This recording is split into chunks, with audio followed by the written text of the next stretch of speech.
Ikan kelulang sahabat kita dapat ikan kelulang lagi 1 ekor. Ini hari Rabu dapat lagi 1 ekor ikan kelulang ataupun baung hitam. Selamat rezeki dia. Air tengah keruh-keruh ni surut. Memang dia lah. Jom kita try timbang dulu tengok berapa kilo ikan kelulang ataupun baung hitam. Ikan kegemaran Cina.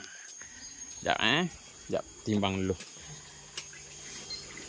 Saya tak apa, ikan kelulang ni okey, tak dulu.